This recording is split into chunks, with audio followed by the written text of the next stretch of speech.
জুলাই আগস্টে গণহত্যার ঘটনায় মানবতাবিরোধী অপরাধের মামলায় সাবেক প্রধানমন্ত্রী শেখ হাসিনা সহ ৩ জনের বিরুদ্ধে ৫টি অভিযোগ আমলে নিয়েছে ট্রাইব্যুনাল।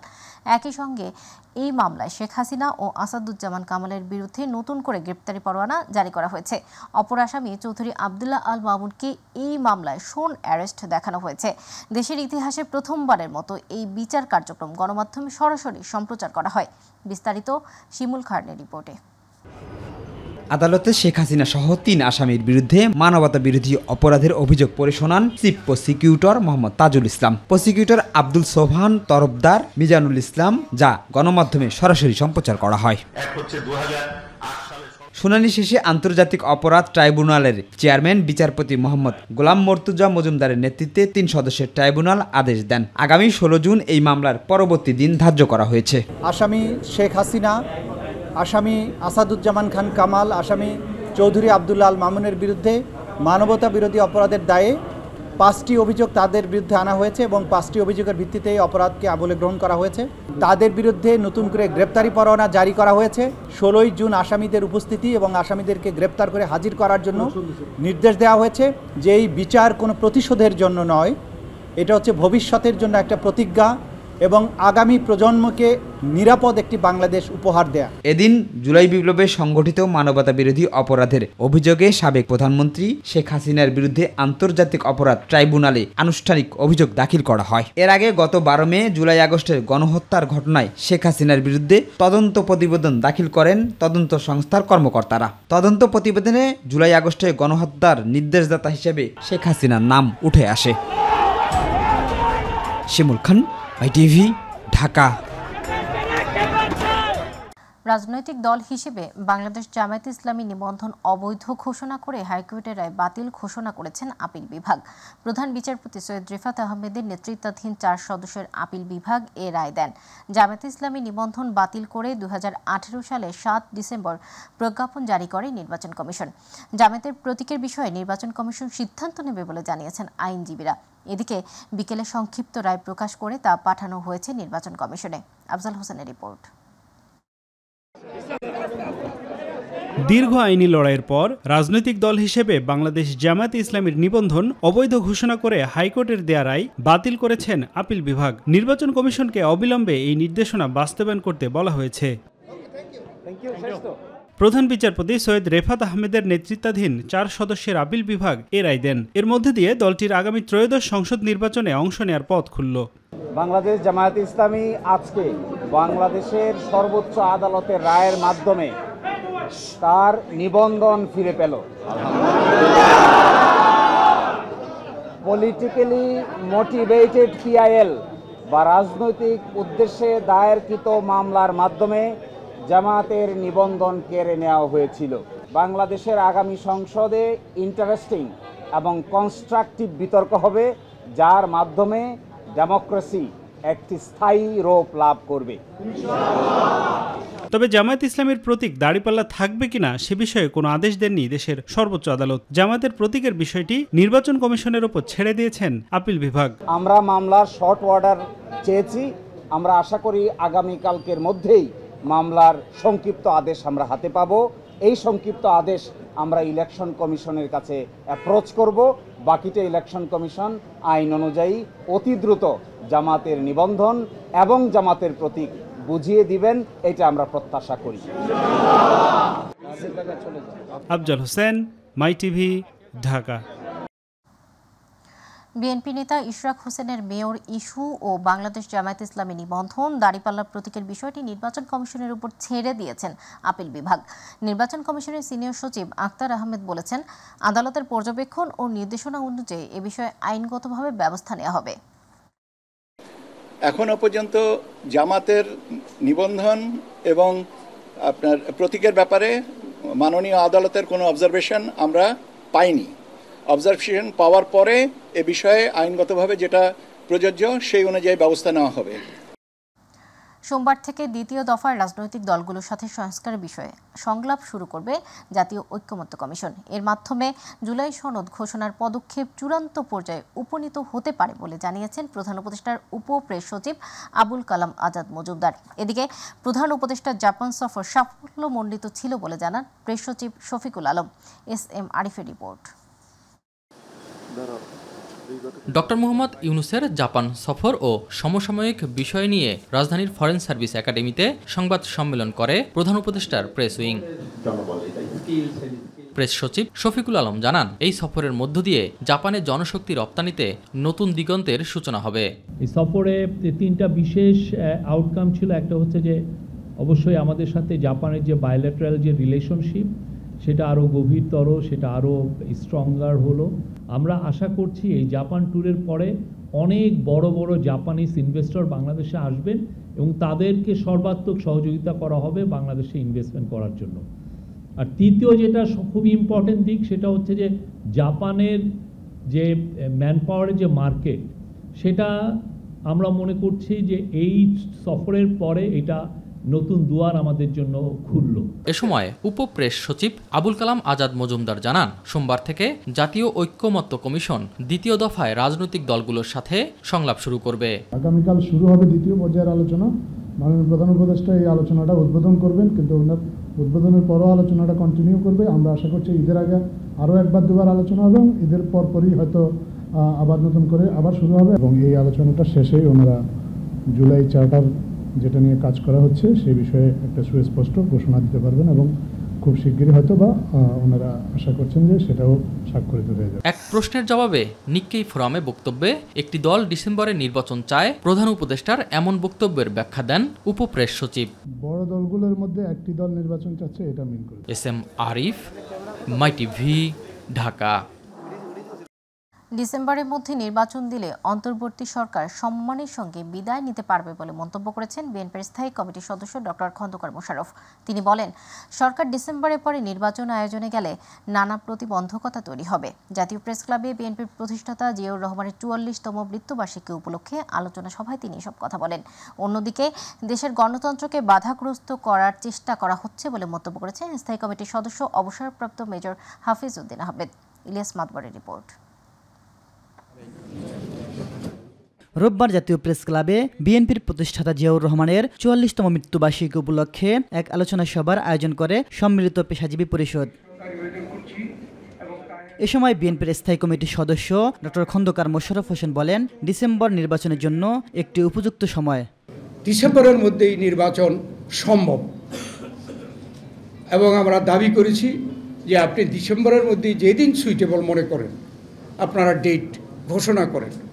আর এটাও বলেছি যে যখন নির্বাচনের ডেট ঘোষণা হবে তখন রাজনৈতিক দলগুলো এদেশের জনগণ নির্বাচনমুখী হয়ে যাবে। স্থায়ী কমিটির সদস্য ডক্টর এ.জেড.এম. জাহিদ হোসেন বলেন, ডিসেম্বরে নির্বাচনের ব্যত্যয় ঘটলে জাতি আশাহত হবে। এজন্য পরবর্তী পরিস্থিতির দায় সরকারকে বহন করতে হবে। এই আশাবাদী জাতিকে আপনি নিরাশ করলে এই জাতি, এই মানুষ যত সম্মান দিতে জানে, এই মানুষ তার অধিকার আদায়ের জন্য উচ্চকিত হয়ে রাজপথে নামতেও জানে। অন্যদিকে নির্বাচন নিয়ে প্রধান উপদেষ্টার অসত্য বক্তব্যে জনগণ আশাহত হয়েছে বলে মন্তব্য করেছেন স্থায়ী কমিটির সদস্য মেজর অবসরপ্রাপ্ত হাফিজ উদ্দিন আহমেদ। তিনি আমাদেরকে আশাহত করেছেন, বিশেষ করে তিনি অসত্য কথা বলবেন এটা তো আমরা কখনো কল্পনাও করি না। তাও বলেছেন বিদেশে, জাপানে গিয়ে তিনি বলেছেন একটা মাত্র দল বিএনপি এই ডিসেম্বরের মধ্যে নির্বাচন চায়। এটা কি সত্য? ৪২টি দল তার সামনে গিয়ে বলেছেন যে আমরা ডিসেম্বরের মধ্যে নির্বাচন চাই। ইলিয়াস মাতবর, মাই টিভি, ঢাকা। বাংলাদেশ বিনিয়োগের জন্য উপযুক্ত স্থান হলেও দুর্নীতির কারণে দীর্ঘদিনেও যথোপযুক্তভাবে তা কার্যকর হয়নি বলে মন্তব্য করেছেন প্রধান উপদেষ্টা ডক্টর মোহাম্মদ ইউনূস। দুপুরে আগারগাঁওয়ে চীন বাংলাদেশ বাণিজ্য ও বিনিয়োগ সম্মেলনের উদ্বোধনী অনুষ্ঠানে তিনি কথা বলেন। বাংলাদেশের তরুণ জনশক্তি যে কোনো চ্যালেঞ্জ নিতে প্রস্তুত জানিয়ে কৃষি, শিল্প, স্বাস্থ্যসহ বিভিন্ন খাতে চীনা ব্যবসায়ীদের বিনিয়োগ করার আহ্বান জানান ডক্টর ইউনূস। আতিকুর রহমান তিতাসের রিপোর্ট। ঢাকার আগারগাঁয়ে বিনিয়োগ ভবনে অনুষ্ঠিত হলো চীন বাংলাদেশ বাণিজ্য ও বিনিয়োগ সম্মেলন। সকালে চীনের বাণিজ্য মন্ত্রী ওয়াং ওয়েনতাও 200 জনেরও বেশি ব্যবসায়ী প্রতিনিধি দল নিয়ে সম্মেলনে অংশ নেন।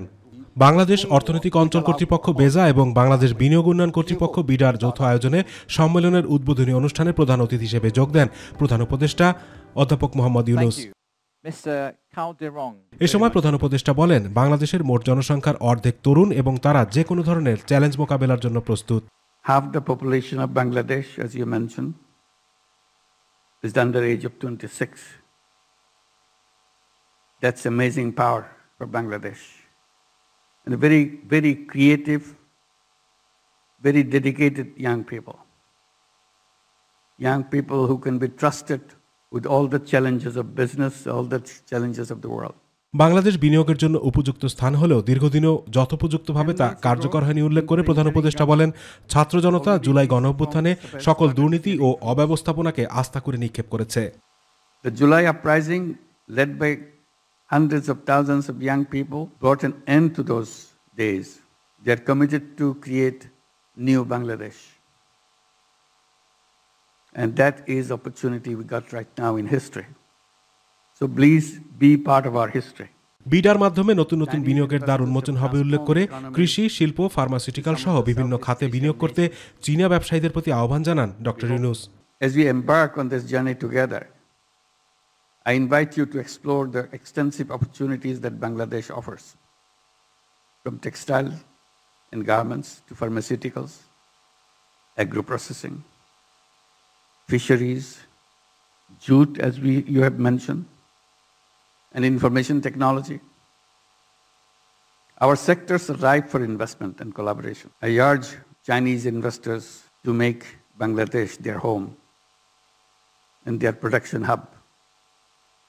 Our young people is ready to accept that challenge. পাটের বহুমুখী ব্যবহারে চীনা প্রযুক্তি কাজে লাগাতে সংশ্লিষ্টদের প্রতি আহ্বান জানিয়ে চীনা প্রতিনিধি দলকে ধন্যবাদও জানান অন্তর্বর্তী সরকারের প্রধান উপদেষ্টা ডক্টর মোহাম্মদ ইউনূস। আতিকুর রহমান তিতাস, মাই টিভি।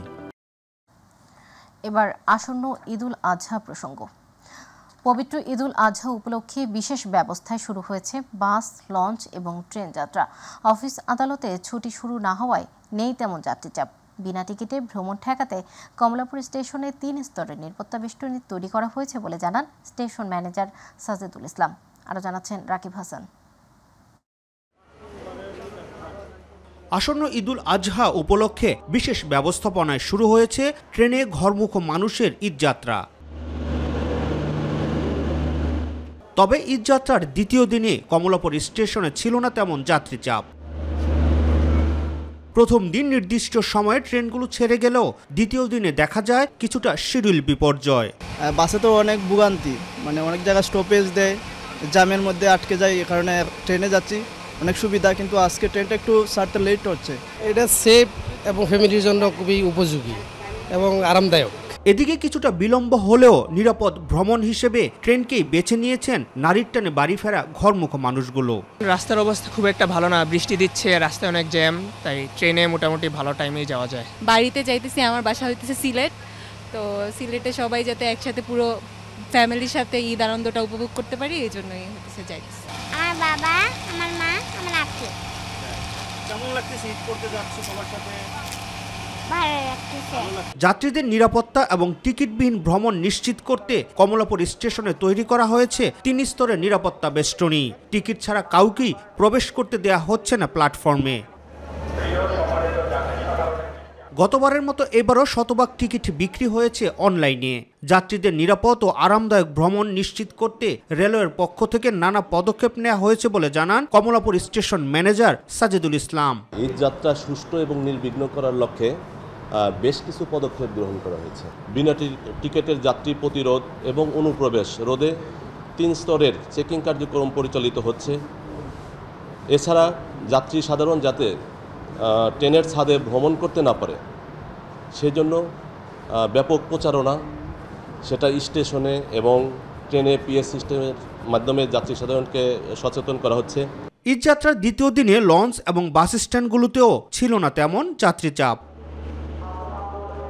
রাকিব হাসান, মাই টিভি, ঢাকা। ঈদুল আজহা উপলক্ষে রাজধানী জুড়ে বসছে মোট ১৯টি অস্থায়ী কোরবানির পশুর হাট। এরই মধ্যে জমজমাট হয়ে উঠতে শুরু করেছে হাটগুলো। আর তাই ক্রেতা সমাগম বৃদ্ধির সাথে সাথে দেশের বিভিন্ন প্রান্ত থেকে কোরবানির পশু আসায় পরিপূর্ণ পশুর হাট। তবে গেল কয়েক বছরের তুলনায় কোরবানির পশুর দাম কিছুটা বেশি বলে জানালেন ক্রেতা বিক্রেতা উভয়ই। বিস্তারিত আবু সাইদ অপু রিপোর্টে। দরজয় করা নাড়ছে ঈদুল আজহা, আর তাই তো কোরবানির ঈদকে সামনে রেখে রাজধানীতে জমতে শুরু করেছে পশুর হাটগুলো। দেশের বিভিন্ন প্রান্ত থেকে ট্রাকে করে হরদম আসছে কোরবানির পশু। তবে গেলবারের চেয়ে এবার ভারতীয় গরুর আধিপত্য শূন্যের কোঠায় আসায় দেশীয় গরুর দাপট অনেক বেশি, আর সেই অনুপাতে দামও হাঁকছেন খামারি ও ব্যবসায়ীরা। এটা দাম চাইতেছি 10 লক্ষ টাকা। এখন কাস্টমার আইতে আছে, জিগাইতে আছে, দাম বলতেছে না। গরু লালন পালন যে খরচের সাথে সবকিছু আমরা সমঝোতা রেখেই আমরা দাম চাচ্ছি। যে দাম আমাদের কাঙ্ক্ষিতই আমরা ওটা পাবো আশা করি। বেচা বিক্রি ওইভাবে শুরু হয়নি, আগামীকালকে থেকে পুরো দামে শুরু হয়ে যাবে। তবে পশু বিক্রেতারা বলছেন অতীতের তুলনায় গো খাদ্য সহ সবকিছু দাম বেশি হয় এবার কোরবানির পশুর দাম বেশি, আর তাই ভিন্ন মত ক্রেতাদের। কয়েক জায়গায় দেখবো, দেখে দেন হচ্ছে আমরা গরু কেনার চেষ্টা করবো আর ঠিক আছে। দেখে যায় বলতেছে ভাই কত, ওনার ওইভাবে চাচ্ছে। যখন আপনি কিনতে যাবেন তখনই একটা দাম ফাঁসলা করে চলে আসবে। বর্তমানে ইন্ডিয়ান গরু বাংলাদেশে না থাকার কারণে মনে করেন যে দেশীয় যে গরুগুলো আছে, খামারিরা বা বলেন যারা ফার্মের মালিক যারা আছে, এই দেশি গরুতে দাম একটু বেশি বাড়ায় দিচ্ছে। আসন্ন ঈদুল আজহাকে সামনে রেখে রাজধানীর 2 সিটি কর্পোরেশনের আওতাধীন এলাকায় এবার 19টি অস্থায়ী পশুর হাট বসবে। এর মধ্যে ঢাকা উত্তর সিটি কর্পোরেশনে বসবে 10টি এবং ঢাকা দক্ষিণ সিটি কর্পোরেশনে বসবে 9টি অস্থায়ী হাট। কোরবানির পশুর বাজারে এবার ভারতীয় গরুর আধিপত্য না থাকার কারণে যেসব গরু বাজারে উঠেছে সেসব গরুর দাম অনেকটাই হাঁকছেন ব্যবসায়ীরা। তবে ধর্মপ্রাণ মুসল্লিদের একটাই কথা, আল্লাহর সন্তুষ্টি লাভের আশায় সাধ্যের মধ্য থেকে যেন তারা কোরবানি দিতে পারেন সেই প্রত্যাশা ছিল সবার মুখে মুখে। তেজগাঁও পশুহাট থেকে আবু সাইদ অপু, মাই টিভি, ঢাকা। সরকারি চাকরি সংশোধিত অধ্যাদেশ 2025 বাতিলের দাবিটি উপদেষ্টা পরিষদে তোলা হবে বলে জানিয়েছেন পরিবেশ, বন ও জলবায়ু পরিবর্তন মন্ত্রণালয়ের উপদেষ্টা সৈয়দা রিজওয়ানা হাসান। বিষয়টি নিয়ে প্রধান উপদেষ্টা সহ উপদেষ্টা পরিষদে আলোচনার মাধ্যমে সমস্যার সমাধানের উদ্যোগ নেওয়ার আশ্বাস দিয়েছেন খাদ্য উপদেষ্টা আলী ইমাম মজুমদার ও বিদ্যুৎ উপদেষ্টা ফজল কবির খান। সচিবালয়ে আন্দোলনকারীদের স্মারকলিপি গ্রহণ করে এসব আশ্বাস দেন তারা। আরো জানাচ্ছেন রাকিব হাসান। সরকারি চাকুরি সংশোধিত অধ্যাদেশ 2025 বাতিলের দাবিতে লাগাতার কর্মসূচির অংশ হিসেবে আজও সচিবালয়ে বিক্ষোভ কর্মসূচি পালন করেছে বাংলাদেশ সচিবালয় কর্মকর্তা কর্মচারী ঐক্য ফোরাম। কর্মসূচির অংশ হিসেবে দুপুরে পরিবেশ, বন ও জলবায়ু পরিবর্তন মন্ত্রণালয়ের উপদেষ্টা সৈয়দা রিজওয়ানা হাসানের কাছে স্মারকলিপি দেন আন্দোলনকারীরা।